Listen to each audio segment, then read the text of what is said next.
Hello, I'm Brian Fox. Welcome to I Hate Rock Music. As promised, I'm going to do a second video about Blue Cheer, but this time it's going to be about all their records after they stopped being a power trio. So, of course, the band was the loudest band in the world from 1967 to 1968 with the classic lineup of Paul Whaley, Leigh Stevens, and Dickie Peterson. And they made two albums in 1968, Vincebus Eruptum and Outside Inside, just utter classics. Check out my other video on that portion of their career to find out more about that period.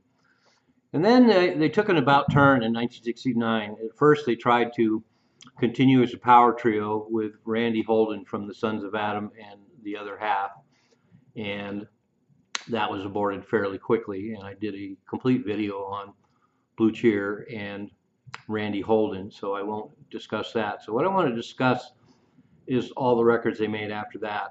And as Randy Holden discussed, one of the reasons why the Randy Holden Power Trio version of Blue Cheer didn't last was one, because Dickie Peterson was using heroin at the time and couldn't get his shit together, and he was also wanting to take the band in another direction. He was really influenced by the band's music from Big Pink and wanted to do more roots rock and Americana. And so the 1969 album, New Improved, shows that split personality. One half is the power trio with Randy Holden, and the other half is the new band that goes in the direction that Dickie Peterson was talking about going. It's more Americana roots rock, and it's reasonably successful. I know at the time I was so into the original power trio Blue Cheer that I was very dismissive of their records after Leigh Stevens left, and a lot of critics panned them, and the records never sold that well. But in retrospect, looking back now and listening to them now, they're pretty solid roots rock, Americana rock albums, and they definitely mine similar territory in some of their songs as Steppenwolf and things like that. So they definitely moved away from the heavy sound. And so I think they have redeeming qualities when you look over the albums now, and I really enjoy them. And we also have a mixture of singers on the record, so we get about half the songs with Dickie Peterson and half the songs with somebody else. And they're pretty good records. They're worth picking up. On New Improved, the new band lineup is Bruce Stevens and Ralph Kellogg, Paul Whaley, and Dickie Peterson. So Ralph Kellogg and Bruce Stevens, of course, have connections with the band Mint Tattoo, and so basically half of Mint Tattoo and half of Blue Cheer became the new Blue Cheer. And so it's kind of fun to listen to the Mint Tattoo record and then listen to the Blue Cheer New Improved album, and you can really see the fact that it really is has a lot of kinship to Mint Tattoo, which is a good thing because the addition of keyboards and another singer, and an actual pretty good singer, works really well. And they do a really cool version of Bob Dylan's "It Takes a Lot to Laugh, It Takes a Train to Cry." So definitely Dickie Peterson was influenced by that kind of music. And there's a number of good things on there. It's only half the record. So then later in 1969, they released their fourth album, just called Blue Cheer. And it brings in Paul Whaley, had left by then. So now the only original member left is Dickie Peterson. And they brought in Norman Mayle on drums, and it's still Bruce Stevens and Ralph Kellogg, but Gary Yoder from another band called Cat starts getting involved with the band.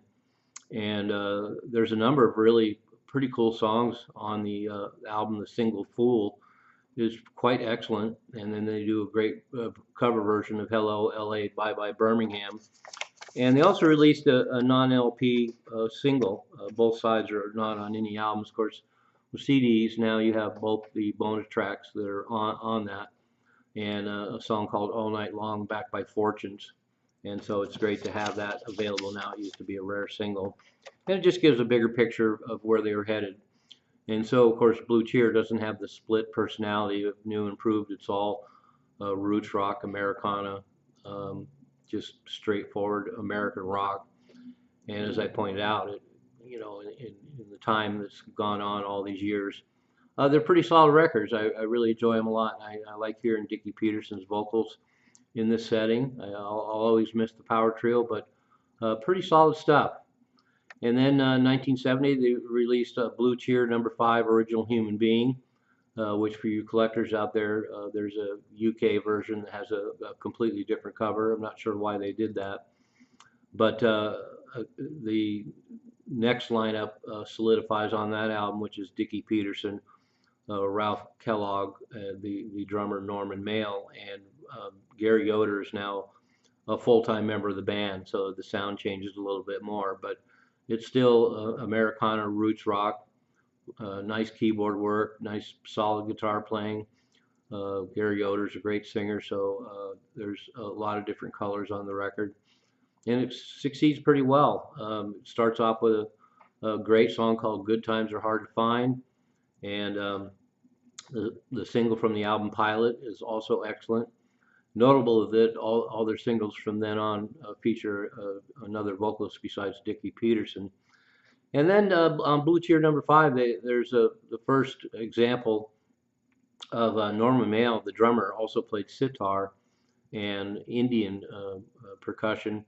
And so there's a song on Blue Cheer #5 called Babaji that's a sitar-based piece, which, in 1970 seems a little out of place, but they make it work, and it's a really interesting addition to all the roots rock on the rest of the album. That's sitar would be something you would probably find on more albums from '67 to '68. So to find one in 1970, but as I say, they make it work. It's a solid record. I like the originals. I like the covers, and so they make it work. And like I mentioned about the other albums, at the time, they seem to be a little mediocre. They're not that dramatic, but after all these years, they sound pretty solid and a band in evolution. And once again, it's nice to hear some of these interesting songs like Lester the Arrester by Dickie Peterson and his vocals. And so to have two or three vocalists in the band really kind of adds to a lot of variety on the album. And then in 1971, the original, so-called original band made their final album, "Oh Pleasant Hope," and it's a full turnaround. There's tunes on there that definitely remind me a lot of the band. So Dickie Peterson's desire to move in that direction is fully consummated on this album, and it's a great album. If the band had a different name, it would be an all-time classic. I think a lot of people out there realize that even though it's a Blue Cheer record, it is a classic rural rock album, as good as anybody. Even the cover is beautiful with its patchwork cover and everything, and but it's very convincing. It's kind of funny that it took them 4 albums to get to the point where they really consummated that rural rock sound and really perfected it. And by that time, it was the same band as Blue Cheer #5, Dickie Peterson on bass and vocals, Gary Yoder on guitar and vocals, Norman Mayle on drums and sitar, Ralph Kellogg on keyboards and bass. And they really make it work. There's some more sitar work on this, but it's integrated into more of a rock format, so it really works. And it opens up with a song called Highwayman that's just killer. As I mentioned earlier, I mean, the band would be proud to put a record out like that. And the next song after that, Believer, is another one. Gary Yoder's a really cool vocalist. It really works. Dickie Peterson takes more of a backseat on this record, and that probably helps with its consistency. The title track, "Oh Pleasant Hope," is wonderful. Once again, it'd be a song that even the band would be proud to do. So anyway, there's a look at the last 4 Blue Cheer albums after they ceased to be the legendary power trio, and I think they're all worthwhile now. I know I read a lot of reviews by collectors out there that are pretty dismissive of the records, They definitely aren't that dramatic per se, but they're really solid, real good Americana. And in the long term now, after having a few years to settle with them, I think they're great examples of late 60s, early 70s classic American rock. Granted, they're not the Byrds, but they got their own thing, and looking back now, it works pretty well. So I'll put links to all the albums that I'm talking about below. You can decide for yourself, and be sure to check out one song at a time and get through it, because if you don't like one song, you might like the next one. Some of the material is more successful than others, but I like the variety. I like the addition of keyboards with this band, organ and piano. There's some great horn charts, multiple singers, multiple writers, a lot of really strong material mixed in with some other things that aren't quite as consummate. But as I said, it's unfortunate that the legendary power trio Blue Cheer, as we know them, didn't continue. It would have been nice to have power trio records from Blue Cheer in 1969 and 1970 and 71, and seeing their progression as a hard rock band. That would be one of my wet dreams. But the fact is, I can respect the band going through these evolutions and the changes in personnel and evolving and going in a different direction. And if Dickie Peterson wanted to do that kind of direction and continue the band and even use the same name, Blue Cheer, then they've got an interesting catalog.